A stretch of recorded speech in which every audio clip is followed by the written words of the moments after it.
Hello dear friends, जैसे कि आप सबको पता है 1 फरवरी से आप लोगों की परीक्षा शुरू है और आप अक्सर सुनते होंगे कि कोई बच्चा घूमता है लेकिन उसका एग्जाम में नंबर जो है वो अच्छा आ जाता है। इसके पीछे क्या कारण है वो हम थोड़ा सा आपको बताना चाहेंगे। जैसे आप जानते हैं तैयारी जो है वो सब कोई करता है लेकिन नंबर किसी एक को ही आता है, वो भी अच्छा नंबर आता है। कैसे आता है? तो उसका है कॉपी लिखने का तरीका। ठीक है, तो हम आपको बताएंगे कि कॉपी को कैसे लिखा जाता है। थोड़ा सा आप सुनिए मेरी बात को। जैसे आप एग्जाम हॉल में गए, एग्जाम हॉल में जाने के बाद आपके सामने प्रश्न पत्र आया। सबसे पहले आपको वहां पर ऑब्जेक्टिव क्वेश्चन को बनाना है। ऑब्जेक्टिव क्वेश्चन कैसे बनाना है? तो जैसे जो भी गोला है, गोला को बाहर से ऐसे करके भरिएगा, भरते भरते भरते भरते गोला को भर दीजिएगा। ठीक, 1 नंबर से शुरू कीजिएगा। टोटल 100 प्रश्न दिया जाएगा पॉलिटिकल हिस्ट्री में। 100 में से आपको टोटल बनाना कितना है? 85 बनाना है। 50 प्रश्न का आपको गोला भर देना है। ठीक है, 50 प्रश्न बनाने के बाद फिर दूसरा नंबर में आपको बनाना है दीर्घ प्रश्न। दीर्घ मतलब जो लॉन्ग क्वेश्चन पूछा जाता है, यानी कि 5 नंबर वाला जो क्वेश्चन पूछा जाता है उसके बाद पहले उसको बनाना है। और एक एक दीर्घ प्रश्न में कम से कम आपको 2 पेज लिखना है। 2 पेज हर हाल में लिखना ही है। अगर आपको 2 पेज लिखना नहीं आता है तो उसके अंदर में आप कुछ भी घुसा सकते हैं या फिर कोई गाना भी लिख दीजिए। अगर नहीं आता है तो, अगर आता है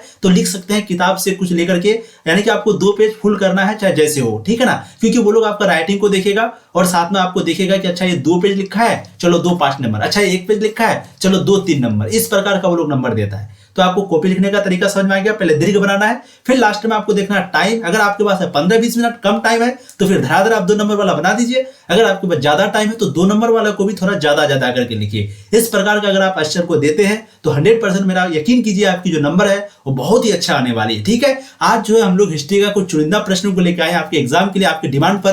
क्योंकि आप में से बहुत सारे छात्र बोल रहे थे कि सर हिस्ट्री का कुछ ऐसा प्रश्न को करवाइए जो हम लोगों को हूबहू देखने को मिले और हम लोगों का जो डर है वो खत्म हो जाए।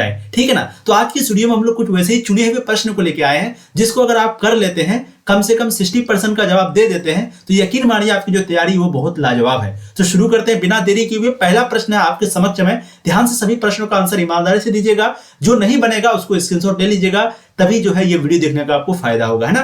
पहला प्रश्न है आपके समक्ष में, लोधी वंश का अंतिम शासक कौन था? बिल्कुल इब्राहिम लोधी जो है वो लोधी वंश का अंतिम शासक था। हम आपको ये प्रश्न कई बार करवा चुके हैं। इब्राहिम लोधी वो लोधी वंश का अंतिम शासक है। ये क्यों अंतिम शासक है? तो क्योंकि इनकी लड़ाई जो है 1526 में हुई थी बाबर के साथ, जिसमें बाबर की जीत हुई थी और इब्राहिम लोधी की हार हुई थी, और बहुत बुरी तरह हार हुई थी। इनके बाद लोधी वंश खत्म हो गया, दिल्ली सल्तनत खत्म हो गया और बाबर जीत गया। इसी युद्ध को कौन सा युद्ध कहते हैं? पानीपत का प्रथम युद्ध कहते हैं। राइट आंसर सी हो जाएगा। द्वितीय अफगान राज्य का संस्थापक कौन था?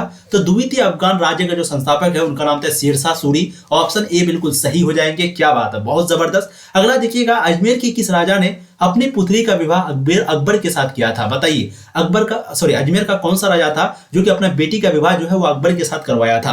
राइट आंसर हो जाएगा भारमल। ऑप्शन आपका ए बिल्कुल सही हो जाएगा 3rd नंबर प्रश्न का। अगला देखिएगा, अबुल फजल की जीवनी जो आईने अकबरी है वो किस भाग में वर्णित है? कहने का मतलब है जो अबुल फजल का जीवनी है, क्योंकि आप सबको पता है अकबरनामा का टोटल कितना भाग है, तो अकबरनामा का जो है टोटल 3 भाग है और जो तीसरा भाग है उसी तीसरा भाग में है आईने अकबरी। ठीक, और आईने अकबरी का कितना भाग है? तो आईने अकबरी का टोटल 5 भाग है। तो जो लास्ट वाला भाग है, जो 5वां भाग है, वही है अबुल फजल का जीवनी। तो राइट आंसर क्या हो जाएगा आपका? बिल्कुल डी आपका यहाँ पर सही हो जाएगा। ठीक है, तो अबुल फजल की जो जीवनी है वो आईने अकबरी की 5वां भाग में है वर्णित। ऑप्शन डी सही हो जाएंगे। अगला देखिएगा, किस ग्रंथ में कृषि, खेतों की जुताई, करों की वसूली, राज्य, जमींदारों, इन सभी चीजों के बारे में जानकारी मिलता है? आपको बताना है कि कौन सा ग्रंथ है जहां पर हम लोगों को खेती कैसे होती थी, खेतों की जुताई कैसे होती थी, टैक्स की वसूली कैसे होती थी, इनके बारे में बताया जाता है। उस किताब का नाम है आईने अकबरी, जो कि अबुल फजल के द्वारा लिखा गया। ऑप्शन ए आपके बिल्कुल सही हो जाएंगे। अब देखिए अगला प्रश्न है आपके समक्ष में जो कि बहुत ही महत्वपूर्ण है। अबुल फजल की जो कृति है, यानी कि अबुल फजल के द्वारा जो लिखा गया अकबरनामा और आईने अकबरी, ये किस भाषा में लिखी हुई है? तो हम आपको ये कल भी बताए थे वीडियो में, बहुत ही महत्वपूर्ण था आपका, है ना। सब्जेक्टिव क्वेश्चन में बिल्कुल इसका राइट आंसर आपका हो जाएगा फारसी भाषा में। ध्यान रखिएगा, एक आपका अकबरनामा, आईने अकबरी, ये बादशाहनामा वगैरह, ये आपका फारसी में नहीं, अकबरनामा, बादशाहनामा, ये दोनों आपका फारसी में लिखा हुआ। ठीक है, बाकी जो अल-बिरूनी का जो किताब था, जैसे किताबुल हिंद, उनके बाद जैसे इब्न बतूता का यात्रा वृत्तांत था जिनका नाम था रिहिला, ये दोनों आपका अरबी भाषा में है। ठीक है ना, तो अबुल फजल का जो अकबरनामा है और जो बादशाहनामा है अब्दुल हमीद लाहौरी का, ये दोनों आपका फारसी भाषा में लिखा गया है। ऑप्शन भी आपके सही हो जाएंगे। अगला देखिएगा, अकबर की आलोचना किस विद्वान ने की थी? तो अकबर की जो आलोचना है वो बदायूनी ने की थी। ऑप्शन सी बिल्कुल सही हो जाएंगे। अगला प्रश्न देखिएगा, किस राज्य को हम्पी के नाम से भी जाना जाता था? तो आप सबको पता है विजयनगर को हम्पी के नाम से भी जाना जाता था। विजयनगर साम्राज्य की स्थापना 2 भाई ने मिलकर के करा था। कब करा था? 1336 में करा था। दोनों भाई का नाम हरिहर तथा बुक्का। अगला देखिएगा, विट्ठल मंदिर का निर्माण किस शासक के काल काल में हुआ था। एक विट्ठल मंदिर, एक विरूपाक्ष मंदिर, इन दोनों के बारे में हम आपको पढ़ा चुके हैं। राइट आंसर हो जाएगा देवराय द्वितीय ने किया था। ठीक है, तो विट्ठल मंदिर का निर्माण जो है वो देवराय द्वितीय ने किया था। ऑप्शन भी आपका बिल्कुल सही हो जाएगा 9th नंबर प्रश्न का। पाहन पूजे हरि मिले डैश किसकी काव्य पंक्ति है? ये जो काव्य पंक्ति है वो कबीर की है। कबीर का उपदेश किसमें संग्रहित है? बीजक में। किसमें? बीजक में। अगला देखिएगा, सल्तनत कालीन प्रथम मस्जिद कौन सी बनी? तो सल्तनत कालीन प्रथम मस्जिद जो है वो कौन सी बनी थी? तो उस मस्जिद का नाम क्या है? उस मॉस्क का नाम है कुब्बत उल इस्लाम। ऑप्शन आपका ए बिल्कुल सही हो जाएगा। अगला देखिएगा, खानका क्या है? तो खानका जो है बहुत ही आसान प्रश्न है आपका, वो क्या है? सूफी संतों का घर है। ऑप्शन आपका ए सही हो जाएगा 12th नंबर प्रश्न का। अगला देखिएगा, औरंगजेब का संबंध किस सूफी सिलसिले से था? तो औरंगजेब का जो संबंध है वो था नक्शबंद सूफी सिलसिले से। किससे? नक्शबंद सूफी सिलसिले से औरंगजेब का संबंध था। ऑप्शन आपका डी सही हो जाएगा। औरंगजेब को आलमगीर के नाम से जाना जाता था। औरंगजेब दक्षिण भारत में ज्यादातर रहे, है ना। अगला देखिएगा, travels in the Mughal umpire, English में लिखा हुआ नाम है ना। Travels in the Mughal umpire का क्या मतलब होता है? यानी कि मुगल अंपायर में जो घूमा, ट्रेवल्स मतलब घूमना वगैरह, है ना। तो ये किसका यात्रा वृत्तांत है? ये जो travels in the Mughal umpire है ये आपका फ्रांसवा बर्नियर का यात्रा वृत्तांत है। ऑप्शन सी सही हो जाएगा। अल बिरूनी का किताब का नाम क्या है? किताबुल हिंद। इब्न बतूता का यात्रा वृत्तांत का क्या नाम है? रिहिला, रिहिला, है ना। और फ्रांसवा बर्नियर का किताब का नाम है travels in the Mughal umpire. ठीक है, तो राइट आंसर 14 का पे सी हो जाएंगे। बहुत ही बढ़िया। वीडियो को आप लोग लाइक कर दीजिएगा, जो भी नहीं किए हैं एक बार जम करके आप लोग शेयर कर दीजिए, ताकि आपके जो भी दोस्त है वो भी क्लास को ज्वाइन कर पाए। अगला देखिएगा, जीन बॉप्टिस्ट टैवर्नियर किस देश से भारत आया था? तो जीन बॉप्टिस्ट टैवर्नियर जो है वो भारत आया था फ्रांस से। ऑप्शन आपका ए बिल्कुल सही हो जाएगा। अगला देखिएगा, फ्रांसवा बर्नियर किस शासक के शासनकाल में भारत आया था? तो फ्रांसवा बर्नियर जो है वो औरंगजेब के शासनकाल में भारत आया था। ठीक, ध्यान दीजिएगा, यहाँ पर दो चीज हम आपको पहले भी बता चुके हैं। अगर ऑप्शन में शाहजहां और औरंगजेब दोनों रहता, अगर ऑप्शन में शाहजहां भी रहता औरंगजेब भी रहता, तब वहां पर आपको टिक लगाना है शाहजहां। लेकिन अगर एक ही ऑप्शन रहेगा, चाहे वो औरंगजेब रहे या शाहजहां रहे, तो फिर दोनों में से किसी में भी लगा सकते हैं। लेकिन अगर दोनों रहेगा तब आपको शाहजहां को लगाना होगा। ये आपका राइट आंसर है, क्योंकि एक बार पूछा गया है, इसलिए मैं आपको बता देता हूं कि फ्रांसवा बर्नियर जो है वो किस शासनकाल में आया था। ऑप्शन में आपका शाहजहां भी था, औरंगजेब भी था, तो वहां पर आपको लगाना था शाहजहां, है ना। राइट आंसर यहां पर क्या हो जाएगा? डी औरंगजेब। चलिए, खानवा का युद्ध कब हुआ था? हम आपको एक कई बार करवा चुके हैं। खानवा का युद्ध है वो आपका 1527 में हुआ था। याद है आप लोग को खानवा का युद्ध कब हुआ था? 1527 में। और 1529 में कौन सा युद्ध हुआ था? अभी हम आपको बताए थे, नेक्स्ट वीडियो में बताए थे, 1-2 दिन पहले बताए थे, घाघरा के युद्ध में। ठीक है, ध्यान दीजिएगा, घाघरा का युद्ध जो है, घाघरा, इसका युद्ध हुआ था 1529 में। ठीक है, और खानवा का युद्ध हुआ था 1527 में, और 1526 में हुआ था पानीपत का प्रथम युद्ध। ये तीनों युद्ध के बारे में आपको याद होनी चाहिए और पूछा जाता है। और ये तीनों युद्ध जो है वो बाबर के समय में लड़ी गई थी। अगला देखिएगा, मोरलैंड के अनुसार 1600 ईस्वी में भारत की जनसंख्या कितनी थी? मोरलैंड के अनुसार 1600 ईस्वी में भारत की जनसंख्या लगभग 100 लाख थी। अगला प्रश्न आपका, अबुल फजल का कत्ल किसने किया था? अबुल फजल जो कि अकबरनामा और आईने अकबरी के रचनाकार थे, उनका जो कत्ल है वो किया था जहांगीर ने। राइट आंसर क्या हो जाएगा? Option B. बहुत ही इंपॉर्टेंट प्रश्न है। अगला देखिएगा, जो कि बहुत ही महत्वपूर्ण प्रश्न है, मुसलमानों से वसूला जाने वाला कर कौन सा है? तो मुसलमानों से जो टैक्स वसूला जाता था वो है जकात। ऑप्शन बी आपके सही हो जाएंगे। पितरादूरा शब्द का मतलब क्या है? पितरादूरा, इस शब्द का मतलब अगर आपको पता है तो राइट आंसर आप लोग लगाएंगे अंदरूनी काम। ठीक है, तो पितरादूरा शब्द का मतलब क्या है? अंदरूनी काम। ऑप्शन भी आपके सही हो जाएंगे। मार्को पोलो ने 13वीं शताब्दी में किस स्थान से चलकर चीन और भारत की यात्रा की थी? तो मार्को पोलो ने जो है 13वीं सदी में, ध्यान दीजिए कब? 13वीं शताब्दी में कौन से स्थान से चलकर के चीन और भारत की यात्रा की थी? तो वो जो है वेनिस से चल करके चीन और भारत की यात्रा की थी। ऑप्शन आपका ए सही हो जाएगा 22 नंबर प्रश्न का। बहुत जबरदस्त, बहुत बढ़िया, बिल्कुल मजा आ रहा है आप लोगों को। फटाफट आप लोग देंगे आंसर सभी का ईमानदारी से। ठीक है, अगला देखिएगा, निम्नलिखित वर्गों में किसे उपनयन संस्कार अधिकार नहीं था? बताइएगा, निम्नलिखित वर्गों में किसे उपनयन संस्कार नहीं था? 23 का बिल्कुल यहाँ पर जो सही जवाब है वो हो जाएगा शूद्र, है ना। टोटल ब्राह्मण, जैसे शिक्षा किनके पास है, नॉलेज किनके पास है? ब्राह्मण के पास।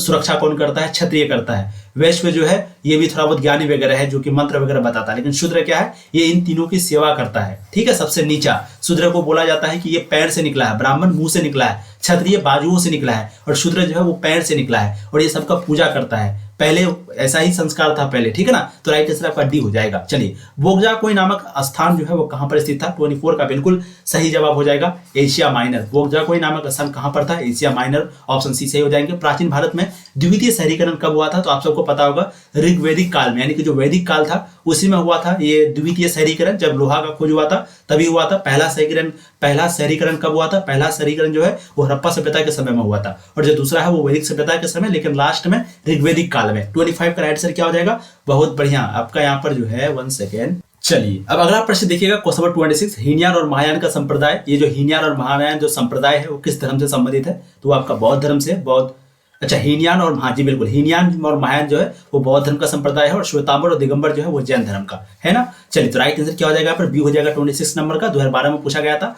घटोत्कच किसका पुत्र था, तो घटोत्कच जो है वो भीम का पुत्र था, ठीक है, ऑप्शन डी आपका सही हो जाएगा। अगला देखिएगा, गंगापुत्र किसे कहा जाता है, तो गंगापुत्र जो है वो कहा जाता है भीष्म को। ये भी प्रश्न आपको कई बार पूछा गया है, ध्यान रखिएगा, गंगापुत्र जो है भीष्म को कहा जाता है, ऑप्शन सी सही हो जाएगा। अगला प्रश्न आपका, कर्ण की मां कौन थी, तो कर्ण की मां का नाम है कुंती, है ना। राइट आंसर आपका ए हो जाएगा, कर्ण की मां कौन थी, कुंती, ऑप्शन ए बिल्कुल सही हो जाएंगे।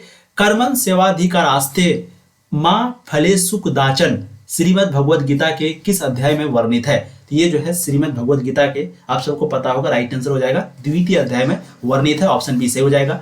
द्वितीय नगरीकरण के नगरों को क्या कहा जाता है, तो द्वितीयकरण के जो नगर है उनको लौहयुगी नगर कहा जाता है, हम आपको बता भी चुके हैं। 31 का राइट आंसर बिल्कुल आपका हो जाएगा सी, क्योंकि लोहा का खोज हुआ था इसलिए नगरीकरण हुआ था, शहरीकरण हुआ था ऋग्वैदिक काल में, ठीक है। तो द्वितीय नगरीकरण के नगरों को लौहयुगीन नगर कहा जाता है। भारत का प्राचीनतम ज्ञात अभिलेख कौन सा है, तो भारत का प्राचीनतम जो ज्ञात अभिलेख है उनका नाम क्या है, तो उनका नाम है बोगजागोई का अभिलेख, ऑप्शन सी आपके सही हो जाएंगे।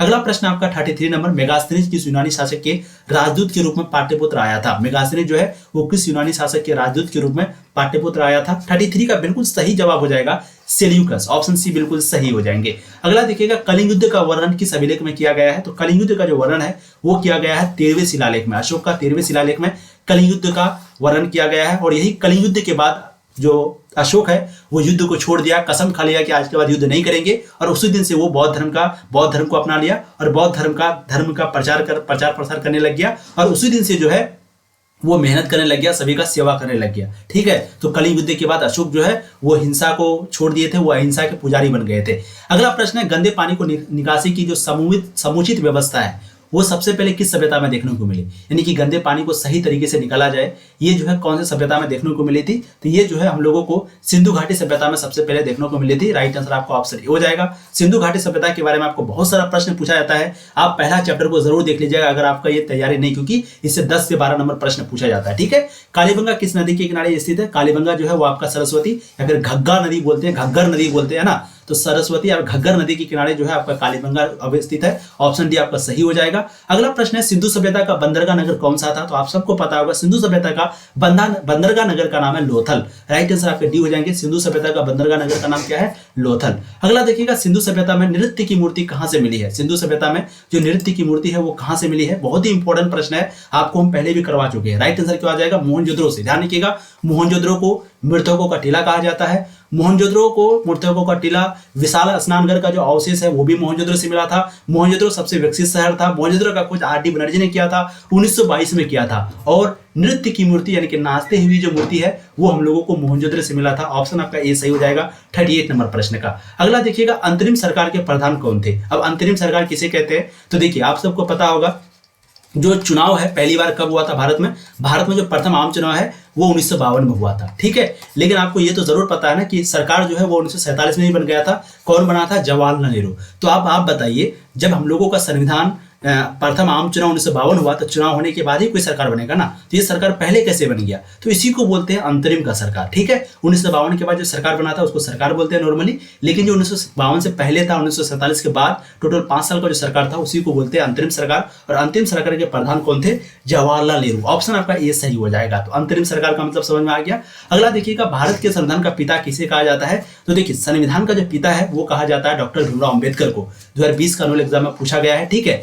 भारत के संविधान का पिता डॉक्टर भीमराव अम्बेडकर को कहा जाता है। संविधान सभा के प्रारूप समिति के अध्यक्ष भी डॉक्टर भीमराव अम्बेडकर को कहा जाता है, ठीक है ना। जय जवान जय किसान का नारा किसने दिया था, जय जवान जय किसान का नारा लाल बहादुर शास्त्री ने दिया था, जो कि भारत के द्वितीय प्रधानमंत्री थे। और इनका मृत्यु जो है 1966 में हो गया था, जब ताशकंद समझौता इन्होंने किया था 1966 में, फिर उसके बाद इनकी मृत्यु हो गई। ताशकंद समझौता भारत और पाकिस्तान के बीच हुआ था, ठीक है ना। वीडियो को प्लीज लाइक कर दीजिएगा डियर, बहुत मेहनत लगती है, और आप लोग शेयर जरूर कीजिए इस वीडियो को। जो भी वीडियो हम लोग बनाते हैं आप लोगों के लिए, सब्जेक्टिव ऑब्जेक्टिव महामैराथन जो भी बनाते हैं, आपकी सभी तरह की तैयारी चलाती है, हम लोग पूरे तरीके से कोशिश करेंगे कि 14-15 दिन में जो आपकी तैयारी है वो बहुत अच्छी हो जाए। एक कदम हम लोग बढ़ाते हैं, एक कदम आप बढ़ाइए, और हम लोग मिलजुल करके कदम से कदम मिला करके आपकी उंगली को पकड़ा करके हम लोग एग्जाम तक आपका लेके जाएंगे। बस आपको थोड़ा सा हम लोगों का साथ देना पड़ेगा, यही कि जो हम आपको बोलेंगे वो आपको करना पड़ेगा, ठीक है ना। चलिए, 24 जनवरी 1950 को संविधान सभा के कितने सदस्यों ने संविधान पर हस्ताक्षर किया था? तो उस वक्त में संविधान सभा के टोटल 284 सदस्यों ने हस्ताक्षर किया था। 2021 में ये पूछा गया है, ठीक है। ऑप्शन सी सही हो जाएगा। 24 जनवरी 1950 को हस्ताक्षर हुआ था संविधान पर, है ना। बाकी 26 जनवरी को लागू किया गया। अगला है कश्मीर में जनमत संग्रह का निर्देश सुरक्षा परिषद द्वारा किस वर्ष किया गया था? कश्मीर में जो जनमत संग्रह का निर्देश है वो सुरक्षा परिषद के द्वारा किस वर्ष किया गया था? तो ये जो किया गया था वो है 1948 में। ऑप्शन सी सही हो जाएगा। अगला प्रश्न आपका है व्यक्तिगत सत्याग्रह में कौन शामिल नहीं थे? तो व्यक्तिगत सत्याग्रह में जो है आपका जयप्रकाश नारायण शामिल नहीं थे। ऑप्शन डी सही हो जाएंगे।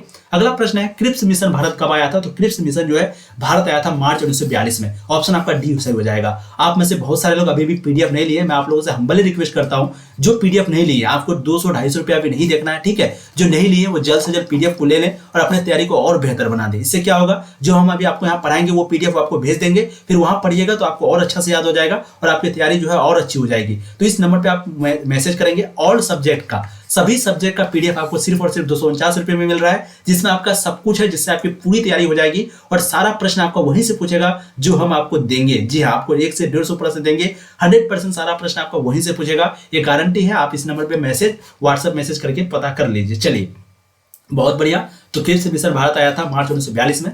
अगला देखिएगा कांग्रेस अधिवेशन 1947 में देश के विभाजन को स्वीकार करने का प्रस्ताव किसने पास किया था? तो देश के विभाजन को जो मतलब स्वीकार करने का जो प्रस्ताव है वो किसने पारित किया था? राइट आंसर आपका क्या हो जाएगा? गोविंद बल्लभ पंत ने। ऑप्शन सी बिल्कुल सही हो जाएंगे। अगला है भारतीय शिक्षा आयोग 1882 का अध्यक्ष कौन था? तो भारतीय शिक्षा आयोग 1882 का जो अध्यक्ष था वो था डब्ल्यू हंटर। ऑप्शन बी आपका सही हो जाएगा 47 नंबर का। अगला देखिएगा गुलामगिरी कब और किसने लिखा? तो गुलामगिरी जो है वो लिखा था ज्योतिबा फूले ने 1872 में। ऑप्शन बी सही हो जाएंगे। अगला प्रश्न है निम्नलिखित में से किसे आधुनिक भारत का निर्माता माना जाता है? तो आधुनिक भारत का जो निर्माता है वो राजा राममोहन राय को माना जाता है ना। ऑप्शन ए सही हो जाएगा। अगला प्रश्न आपका है ब्रह्म समाज का संस्थापक कौन था? तो ब्रह्म समाज का संस्थापक था राजा राममोहन राय। ठीक है, बहुत जबरदस्त। तो हम लोगों ने टोटल 50 प्रश्नों को किया। आपको बताना है कि आपने कितना सही किया, ठीक है ना।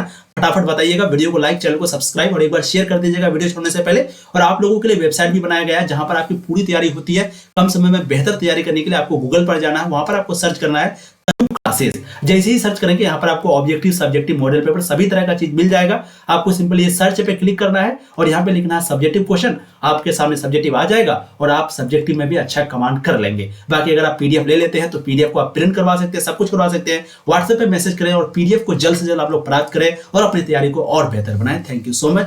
Best of luck for your exam.